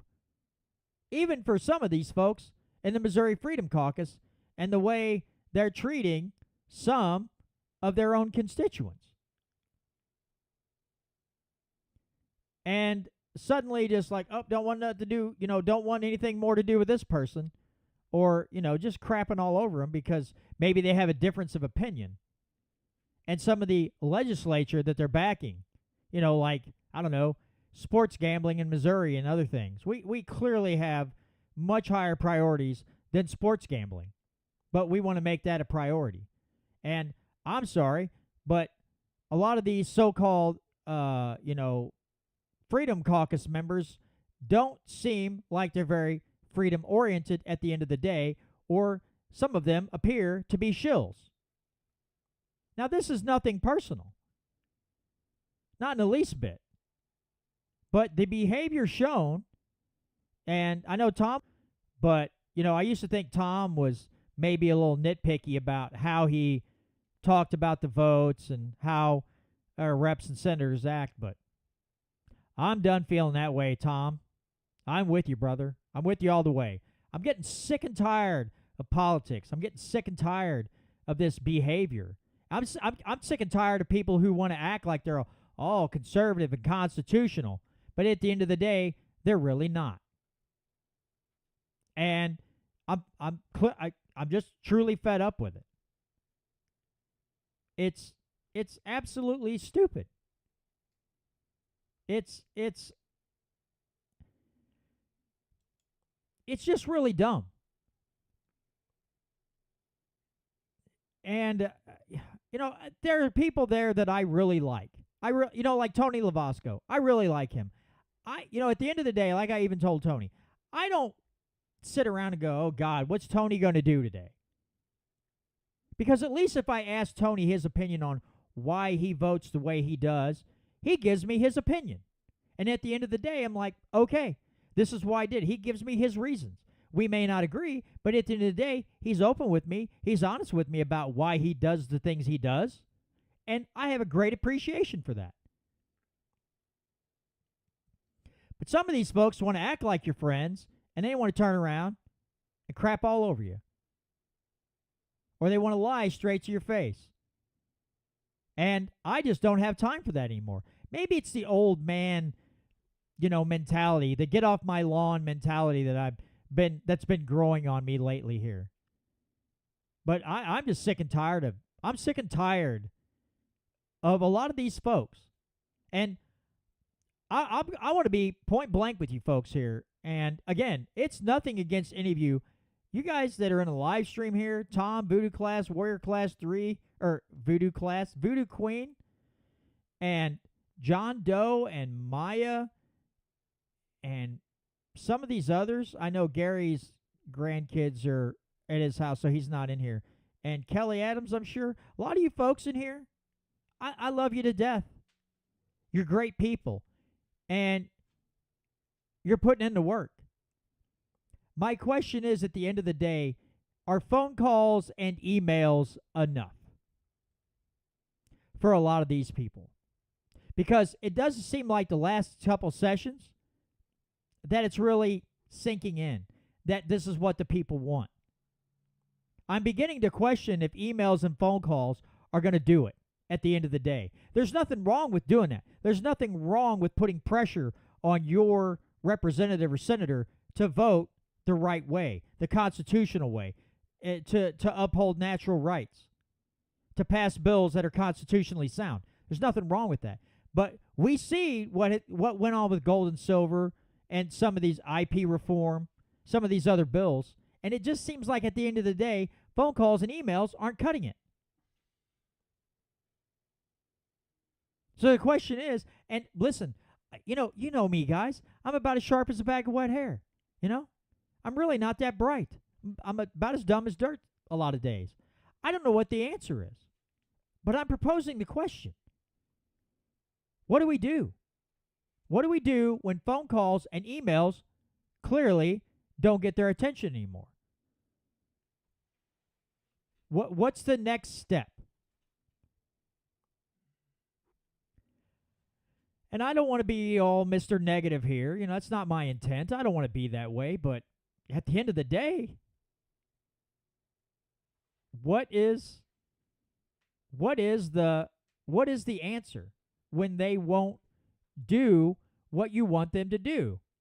Voodoo Queen says protest at their homes. I'm just asking. I think we need I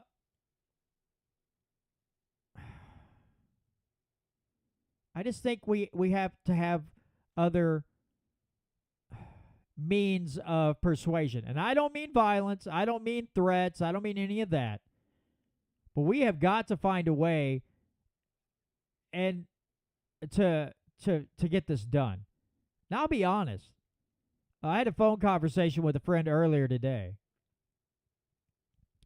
And I told him that I believe that the only way anything's going to change is we have to have about at least half the House of Representatives to just, if they, let me say this. Let me start this way. If they really care about their constituents, if they really care, if they really want to be constitutional, if they want to be conservative and not conservative, if they really want to be that way, then a whole big group of them, the majority of them, need to tell the leadership, listen, we're either getting these bills done or nothing you want is getting done anymore.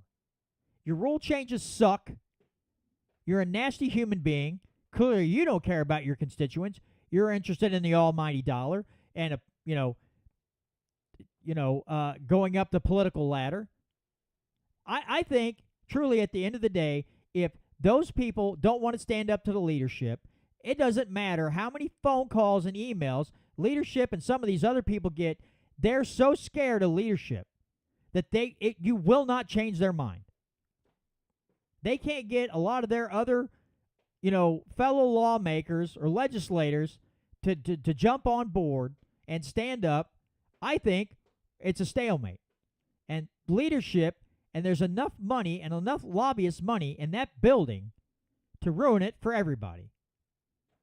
No matter how much effort, no matter how many phone calls, emails, faxes, and visits to that Capitol is not enough. It doesn't seem that they're very scared of the populace. They're not scared of losing their political career as long as they go with what leadership wants them to do.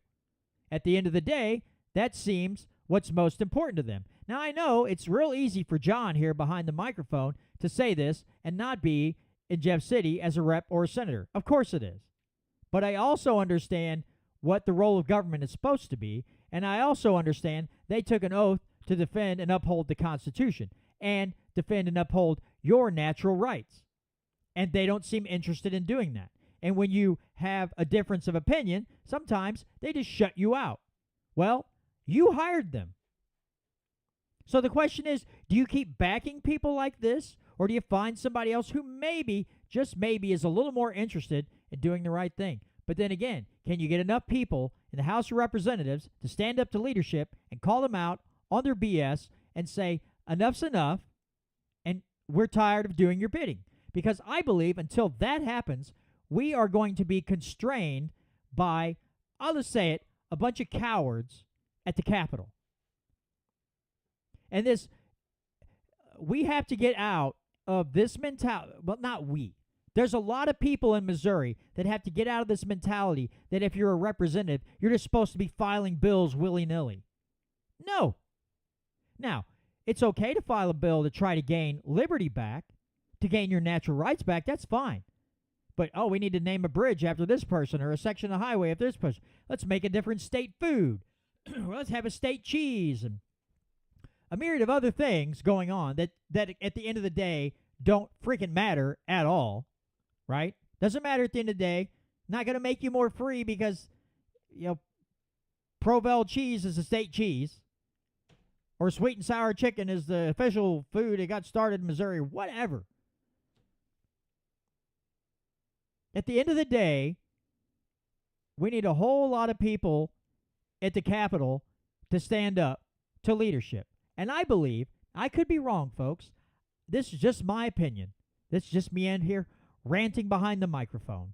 But I think until that happens, the most of the things that we want to get accomplished will not get accomplished because those people don't care.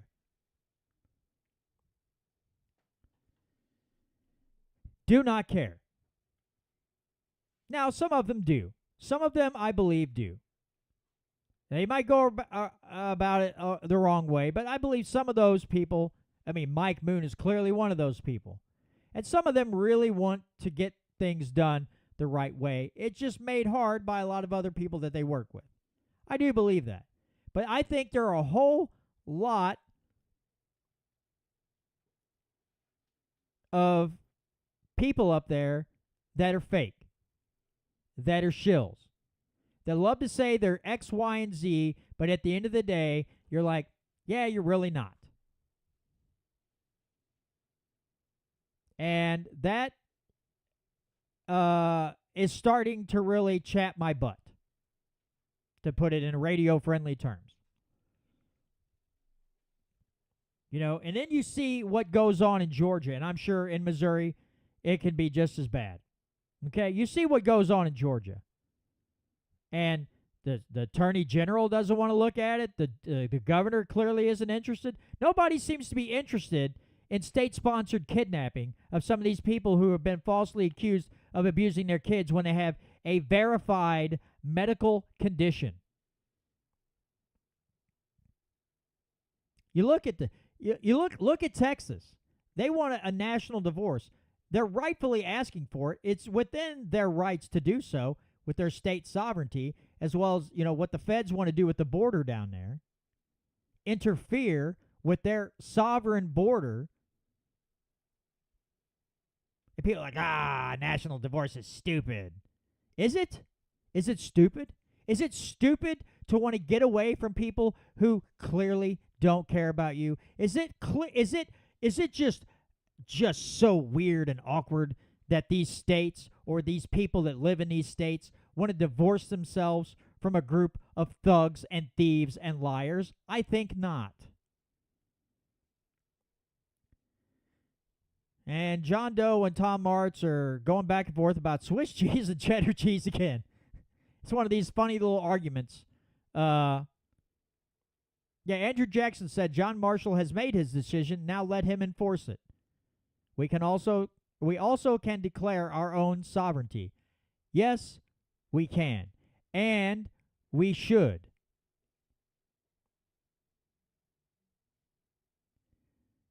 But again, I'm having trouble. And again, folks, you just do what you do. You are, and I mean this, you are a wonderful group of people who are, a lot of you just bust your butts at this. You're making phone calls, you're doing emails, you're trying to get information. I see no harm in that. And I would say, if that's what you love to do, continue doing that. If you have a passion for that, do it. And I will never tell you you're a fool or anything else. I will not say, what an idiot, wasting their time. I will never do that, because that's something you're passionate about. You clearly care about doing what's right, and I will never, snipe at you for doing those things. Never. Because at least you're doing something, which is what a lot of people will not do. Now, I know I don't do as much as a lot of y'all folks. I get behind a microphone once a week and vent my spleen and talk to guests. And so I don't put the work in that some of you guys do. Now, this is relatively pretty easy. This is what I enjoy doing. This is what I'm passionate about.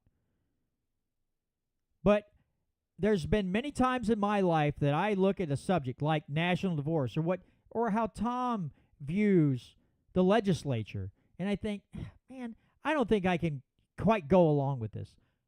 Well, I was wrong. I was really wrong. Because now I see things in a different light. And being up there in Jeff and hearing all these things and doing some of this and making phone calls and writing emails, at the end of the day, you still get a big slap in the face because they just, I don't know. At the end of the day, you're like, wow, thanks for wasting my time once again. Again, it's very easy for me to sit behind this microphone and say these things.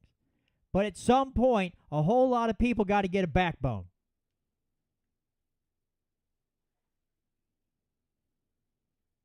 You got Patterson, Plocker, Rowden. Okay, let me get this.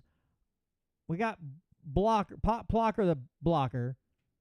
I don't know what a nickname for Patterson is. You got Rowden, and Cindy O. Laughingstock in leadership in the Senate and the House.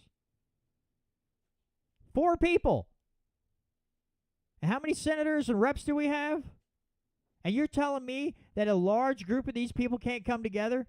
I mean, I guess some of them are just happy to get along. there's got to be people that are severely frustrated.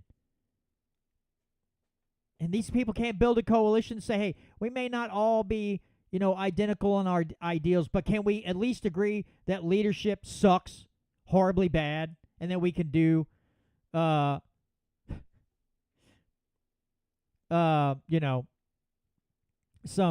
something about it. My daughter's in a live stream. She says, I can think of some not so nice nicknames. He. Oh, she's my flesh and blood, so I know exactly how she would think. And some of the nicknames she would come up with, because she's got a little bit of the things, but get some strength in your hands. I just as somebody's leaving the room here. But you see what I'm saying. You get what I'm getting at here. Tom March says you can't proclaim to be a constitutional conservative when you vote to disregard the Constitution. Bryant Wolfen has brought up a good point on this show. I believe he's done it more than once. That a lot of people in the so-called conservatives bring up the word Constitution a lot. But there's two words they don't bring up very much. Freedom and liberty. Oh, Patterson the Patsy. I like that, Voodoo Queen. So you got Plocker the Blocker, Patterson the Patsy, Roden Rowden, and Cindy O Laughingstock. And you have a media personality that loves to come on and kiss both their butt cheeks, and that's Hillbilly Thunderbutt. So you got 5 people. I'm sure there's more. That's the 5 people that stand out to me. Yeah, Brian Wolfen says the rules have to change. We have to pull power from the Speaker and Senate President. The system is set up to farm moderates into leadership, and that will continue to happen. Thanks for the shout-out. No problem, Brian. We've had good conversations on this show. But yeah, you don't hear freedom and liberty. You hear I'm constitutional, but it makes the hamsters in the people's heads, run on the wheel or hit the button. He said Constitution for the 14th time in a 2-minute speech. Then they get up there to Jeff City, and they're like, Constitution schmonstitution. Or like George Bush said, it's just a GD piece of paper. And you just continue to get the same thing. A little rant that I wanted to go on here because, I've just been steaming all day. Well, I shouldn't say all day. When I got in the car and had a conversation after work with a friend, it got me all fired up. Let's put it that way. It got me all fired up. And I had a cup of coffee before the show, and clearly I probably shouldn't have. But hey, what the heck, right? It's just a little bit of extra caffeine to get the heart pumping and everything else. All right, folks. That just a little bit of rant. I want you all, I myself included, I will do this as well. We have to think of some other alternatives, I believe. If you don't believe that, that's fine. It's my opinion, right? I believe we have to find alternatives to phone calls and emails. I don't know what those are, but clearly we need another avenue, another something else in the toolbox to get these people to snap out of their comas. And if they continue to be fake, then the next election you find someone who's not fake. Find someone you can truly vet that understands their role as your representative, as someone who goes to the Capitol to protect your natural rights. So, anyway, with that being said, folks, thank you so much for joining me for another edition of the Missouri Liberty Report. Thanks to Wilderness Gal, Voodoo Queen, Tom Martz, Cheyenne Williams, Warrior Class 3. I know John Doe was in here. What was her name? Kelly Adams, was it? Misty Atkinson was in here. Where'd her comic? And joining us tonight. It's good to see new faces and names in the live stream making some comments. So I appreciate each and every one of you. Also, again, not this Sunday, but the following Sunday, March the 3rd, I will be on with Sam Britton and our city marshal, Scott Griffith, on Sam's show, Off the Cuff Radio, that you can hear on molibertyradio.us on Sunday nights from 6 to 9 p.m., but you should kind of listen every Sunday night at least. All right? Show Sam some support. He's been doing some really good things way longer in the world of radio and shows and podcasts and the like, way longer than I have. He's been around the block a few times, and he's fought the good fight for a long time, so I would ask you to continue to support him. Also, don't forget to go to check out KEYK, keyradio.live, and check out who they have. KSGF, you can look for Tom Martz's, as he called it, the least listened to hour of radio. But you can find his stuff, KSGF. Also, check out mofree.org. Sign up for their email list so you can keep up to date on bills that are going to hearings, when they're doing their live streams, what they'll be discussing on their live streams, and also, last but not least, Rogue Politics Podcast. Look them up, check them out, and see and follow along as they follow the money here in the state of Missouri in politics, which is just revolting to think about. But Catherine and Kirby are rock stars, and they do a phenomenal job. All right, with that being said, everybody, have a great week. Have a great weekend. Again, I don't have a guest slated, but I am going to try to get Travis Smith on with me, which we see him at the Capitol, and he's a great guy, and I think he'd be a hoot to talk to. Let's see if I can't get him lined out for maybe this Friday for an interview here on the show. But, all right, folks, take care, and we'll see you next week right here on the Missouri Liberty Report. Want more freedom? It starts with you. Join us next week on the Missouri Liberty Report and find out how you can get involved to take back your state.